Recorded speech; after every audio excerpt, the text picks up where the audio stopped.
Happy Wednesday, everybody.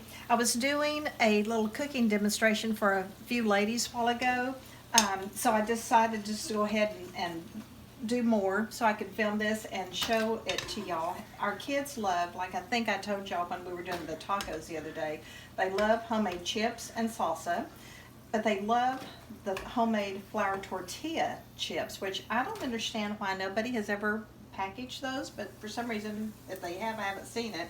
But anyway, we fry homemade flour tortillas and also corn tortillas and make our own chips because that's what the kids expect now when they come over. In fact, one of our daughter-in-laws, Mandy, loves me to bring her homemade salsa, and she even, I think, likes it as well as Rose's salsa. So these are the flour tortillas. I love them. Some of them puff up like this, which I think is so cute. I love that. It makes them so chewy and crispy and fun. They're just pretty. I love the looks of them. So we get the chips, look like that. I'm just doing a small pan today since I'm just doing them for Randy's and mine's lunch today.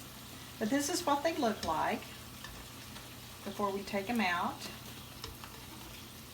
And these will keep in a Ziploc bag for 2 or 3 days, and we salt them the minute we take them out because that way the salt sticks to them and they're so good. There's how to do homemade chips. Like I said, we salt them the minute they come out.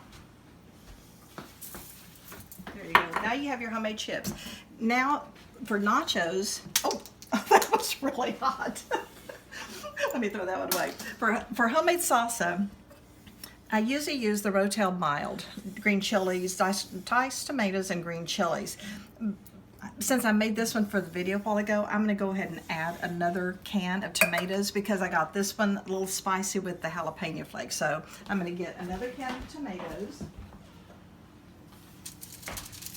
And I just have to say something. I was trying to be really good and buy the organic tomatoes that Costco had.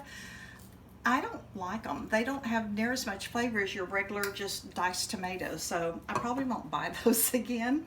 But I know a lot of y'all do a lot of the organic stuff, but maybe I'm just not an organic gal. I don't know. But anyway, you just put a can of tomatoes, diced tomatoes, in a blender. We buy the cilantro fresh. And use your little herb cutting scissors. I have to tell y'all, these scissors were a gift to us from some friends of ours that went to Paris.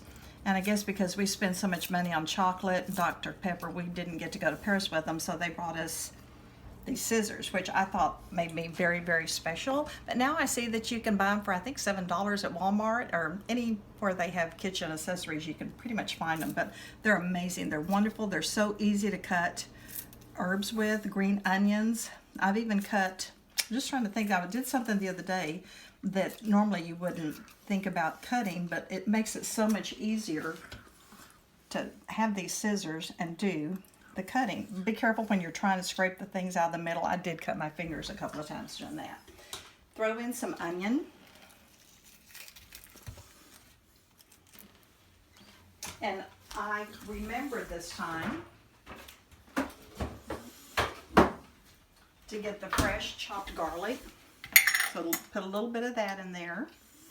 When I say a little, you can adjust it to whatever you like. Then really, there's no set recipe. We like a lot of garlic, so I use a lot. Some salt.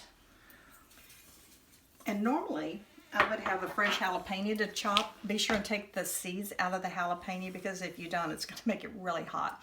But I don't have a fresh jalapeno.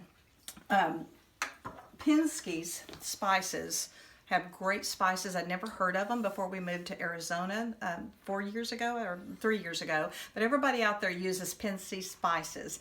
So I started ordering them when I heard that they were good. So I just put in a couple of little flakes of this. I'd already put in quite a few while ago when I was making it for the other video. And a lot of people will put in chopped green chilies. I'm not putting them in this time just because I don't want that flavor this time. But that's really all it is. Salt, a little bit of lime juice, which I've already put in, I'm sorry, a while ago. A little bit of lime or lemon juice. And then you just turn on your mixer. And it Give it a couple of spins. And you have homemade salsa. It's a great, I love the texture of it. I'll have to do it a little bit more to get that one little onion, but that's a great texture. And then for nachos, we just put some of the homemade chips on a plate, or on a tray, excuse me, however many you want. And I use the refried beans. I do, instead of putting them under the broiler, which I know that you're supposed to do, I don't do that because that way they get brown on top before the beans get warm, and I don't like that. So I put the oven on about 450 and I put them in the oven and let them bake at the 450 till you see the cheese is all melted. You can see it bubbling in there. Randy likes to have the salsa put on the beans before they bake. So what I do is I put a little bit of the salsa on the beans, and then the cheese. Line your cookie sheet with foil, and that way you can just throw it away. You don't have to worry about scraping the melted cheese off the cookie sheet. And you've got homemade nachos, which are absolutely delicious. Also, I was going to tell you that, what was I going to tell you? Something about the salsa.